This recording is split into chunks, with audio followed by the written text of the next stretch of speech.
एक मजबूत दीवार को अगर एक ही हथौड़े में गिरा दिया गया है तो जरूरी नहीं कि उसी हथौड़े से वो गिरी थी। उस गुलामी की दीवार पे पहले कई हथौड़े पड़े थे। आखिरी हथौड़ा जो गांधी नेहरू ने मारा, जरूरी नहीं कि आजादी उन्होंने दिलाई।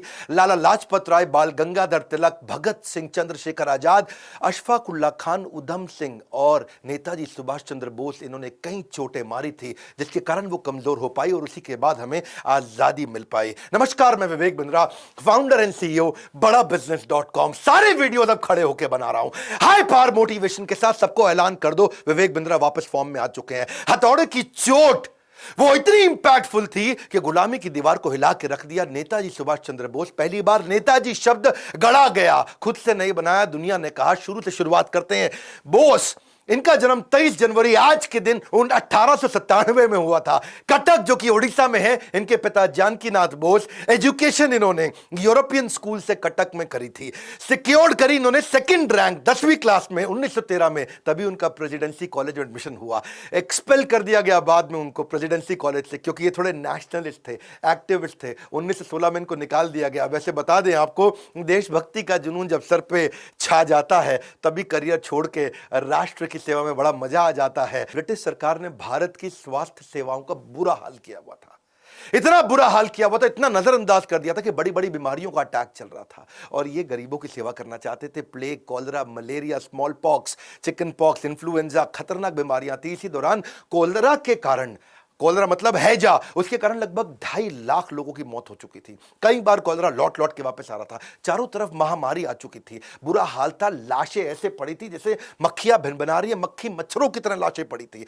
मां अपने बच्चे की लाश को लेकर के गोद में रोए जा रही थी और दूसरी तरफ इन्होंने देखा कि बेटा अपने पिता की लाश में के पास बैठ करके जोर जोर से रो रहा है। इनका दिल एकदम पसीज गया, ये घबरा गए। लावारिस पड़ी लाशों को उसके बाद लेके जाते थे, ये उनका अंतिम संस्कार किया करते थे। सहमे पड़े थे। वहीं ये प्रण लेते हैं कि मैं सब चीजों को ठीक करूंगा और भारत को सपनों का भारत बनाऊंगा। ये जो समय था, ये इनकी कॉलेज का समय था जब ये समाज सेवा किया करते थे। तो जिंदगी के 2 हिस्से बने। शुरुआत का समाज सेवा का हिस्सा था, उसको बोलते हैं स्पिरिचुअल सर्विट्यूड। बाद में बना इनका सोशल एटीट्यूड। पर समाज सेवा के दौरान भी, उस समय भी ये इतने बढ़िया लीडर थे कि इनको स्टूडेंट काउंसिल का हेड बना दिया कॉलेज में। और वहां पे अंग्रेज प्रोफेसर हुआ करते थे और भारतीय बच्चों के साथ बहुत दुर्व्यवहार करते थे। मिस्टर ओ नाम के एक प्रोफेसर थे, स्टूडेंट को बिना बात के, इंडियन स्टूडेंट को पीट दिया करते थे। इतना पीटते थे उनको, तो ये बात जब नेताजी के पास गई तो ये प्रिंसिपल के पास जाके शिकायत करी कि भाई ये क्यों अंग्रेज प्रोफेसर भारतीय बच्चों को पीट रहे हैं, क्यों? उन्होंने प्रश्न किया तो प्रिंसिपल ने कहा, अच्छा, प्रिंसिपल को बोले माफी मांगने को बोल दो उनको, माफी मांगनी पड़ेगी। प्रिंसिपल ने कहा यार क्यों माफी मंगवा रहे हो, डिपार्टमेंट हेड है, कोई बात नहीं, ऐसा होता रहता है। नेताजी ने कहा मैं स्ट्राइक करूंगा। कुछ नहीं हुआ, फिर इनको स्ट्राइक करनी पड़ी और जब स्ट्राइक करी तो बात अखबारों में आ गई।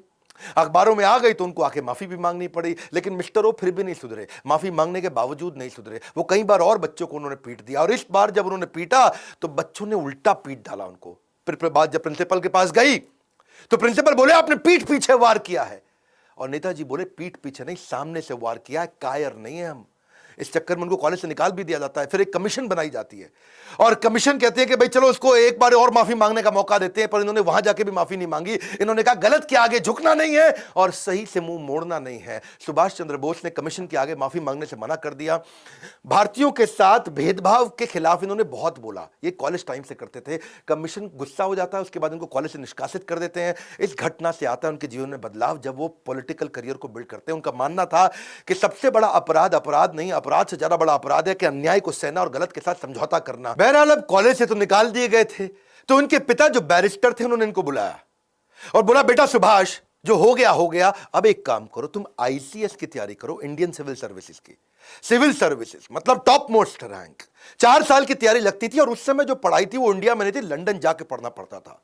और 4 साल की तैयारी के लिए इनको लंदन भेजा। इतने बुद्धिजीवी, इतने जबरदस्त बुद्धिमान के 4 साल की पढ़ाई इन्होंने 7 महीने में कर ली और रैंक होल्डर हो गए। 4th रैंक इनको मिली। अमूमन भारतीय उस समय सिविल सर्विसेज में नहीं जाते, इन्होंने अंग्रेजों को पीछे छोड़ दिया। अच्छा, अब ये जब वहां पे रैंक होल्डर बने, इनके मन में क्या है, देश लुट रहा है अंग्रेजों के हाथ में और मैं मौज काटूं उन्हीं के साथ में। तो इनको बड़ा फील हुआ कि मैं आईसीएस की नौकरी को, इन्होंने 1921 में उसी समय लात मार दी और ये घटना जो है जंगल की आग की तरह फैल गई। और अब उसके बाद ये आग की तरह फैल गई। अंग्रेज बड़े हैरान हुए कि भाई पहला आदमी भारतीय जो आईसीएस की नौकरी को लात मार रहा है। किसी को विश्वास नहीं हुआ, पहले कभी किसी ने छोड़ी नहीं थी। इनके पिता ने, बड़े भैया ने, सबने समझाया, पर जब राष्ट्र प्रेम का शोला दिल में घर कर जाता है, फिर दुनिया का हर सुख फीका नजर आता है। इन्होंने कहा कि भाई मेरा जन्म देश को लूटने के लिए नहीं बल्कि देश के लिए कुछ करने के लिए हुआ है। तो लोग हैरान हो गए और लोग उनसे मिलना चाहते थे, उनको देखना चाहते थे, उनके विचारों को जानना चाहते थे कि कौन है वो व्यक्ति जिसने मखमलों वाले बिस्तर को छोड़ करके कांटों भरी जमीन को चुना है केवल देश सेवा के लिए। वापस जब ये पानी के रास्ते मुंबई आए तो हजारों हजारों लोगों की भीड़ आ गई। हजारों लोग उनको देखने के लिए आए कि भाई कौन है ये आदमी। तो मुंबई में हजारों लोगों की भीड़ देख के उन्हें एक बात समझ आ गई, छोटी सी आईसीएस की नौकरी को लात मारने में इतने लोगों ने विश्वास किया, अगर मैं मेहनत करूं तो पूरे देश को इकट्ठा कर सकता हूं। उनकी as a leader thinking lateral out of the box, macro thinking थी, बड़ी थिंकिंग थी। महान व्यक्ति की यह पहचान है कि वो भविष्य की परिस्थितियों को, वर्तमान को देखते हुए पहचान लेता है। अब 1928 के दौरान कांग्रेस एक मजबूत आंदोलन बन चुका था और सुभाष चंद्र बोस, गांधी और नेहरू के साथ उनके मतभेद थे पर मनभेद नहीं थे, अंदर से दोस्त थे। वो सम्मान करते थे, गांधी को अपना गुरु मानते थे। उन दिनों लॉर्ड इरविन हुआ करते थे, उस समय के वाइसराय थे। उन्होंने गांधी जी को कन्विंस कर लिया, सहमत करा लिया कि भाई डोमिनियन स्टेटस दे देते हैं, ये भी एक फ्रीडम है। अब आप फ्री हो जाओगे, आपको डोमिनियन स्टेटस मिल गया, आप अपनी सरकार चलाओगे, अपने इलेक्शन करोगे। और उन्होंने इस प्रस्ताव को कलकत्ता अधिवेशन में प्रस्तुत किया कि भाई डोमिनियन स्टेटस ले लो। अच्छा, ये इनको पसंद नहीं आया। सुभाष चंद्र बोले डोमिनियन स्टेटस नहीं चाहिए, मुझको कंप्लीट फ्रीडम चाहिए। उन्होंने इसका कंप्लीट फ्रीडम के लिए बहुत झगड़ा किया, क्योंकि उन्होंने समझाया कि भाई डोमिनियन स्टेटस का मतलब है आप ऑटोनोमस कम्युनिटी तो हो जाएगी लेकिन चलाएगा ब्रिटिश एम्पायर, और पूर्ण स्वराज, कंप्लीट इंडिपेंडेंस का मतलब है कंप्लीट टोटल इंडिपेंडेंस। भाई सरकार अगर भारतीय चलाएंगे और पॉलिसी ब्रिटिश हुकूमत देगी तो डोमिनियन स्टेटस का क्या फायदा। अगर सरकार चलाने और पॉलिसी बनाने दोनों के अधिकार भारतीयों को मिलेंगे, उसी का फ्रीडम हमारे को चाहिए। क्योंकि डोमिनियन स्टेटस का एक ही मतलब है कि आप कोई डिसीजन नहीं ले सकते डिफेंस पे, कम्युनिकेशन पे और फॉरेन रिलेशन पे, लेकिन अगर कंप्लीट फ्रीडम मिल गया तो आप कोई भी डिसीजन ले सकते हो। तो डोमिनियन स्टेटस का प्रभाव ऐसा पड़ता कि भारत अपनी ना तो सैन्य शक्ति पर काम कर सकता था, भारत दूसरे मुल्क के साथ अगर कोई व्यापारिक रिश्ते बनाना है तो वो खुद से कर नहीं सकता, ब्रिटिश असेंबली से जाकर उसको परमिशन लेनी पड़ेगी।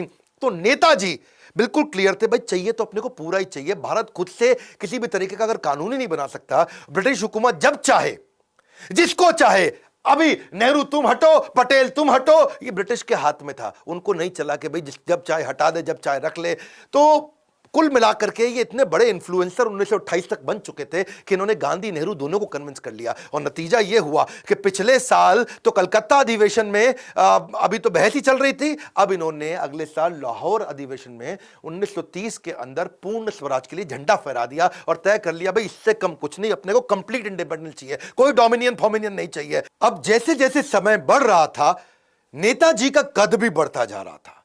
1939 का समय आया और तब गांधी जी को अच्छा नहीं लग रहा था कि ये थोड़े गरम दल वाले बन रहे थे, क्योंकि गांधी नेहरू वगैरह तो थोड़े नरम दल के थे और ये चाहते थे कि भाई अब दुनिया भर में लड़ाइयां हो रही है तो अब हमें भी लड़ना चाहिए, क्योंकि वर्ल्ड वॉर 2 का टाइम आ गया है। इस समय अंग्रेज कमजोर हो जाएंगे, क्यों नहीं उनको हरा दिया जाए इस टाइम पे, इस टाइम उनको तोड़ा जाए। गांधी बोले नहीं नहीं, मुझे आपका तरीका पसंद नहीं, क्यों ना इलेक्शन करा ले।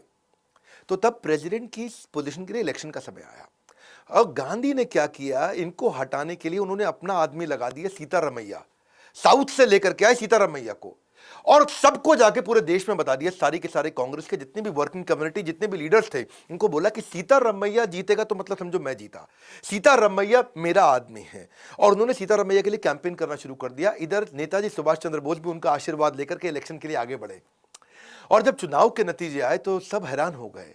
गांधी जी की उम्मीदों के विपरीत नतीजे आए। सीतारामैया को 1375 सीट मिली, सुभाष चंद्र बोस को 1580 सीट मिली। आपको यहां समझना पड़ेगा, यहां समझिए कि सुभाष चंद्र बोस का कद बहुत बढ़ चुका था, लोग गांधी से ज्यादा उनको पसंद करने लगे थे। यह ध्यान देने वाली बात है।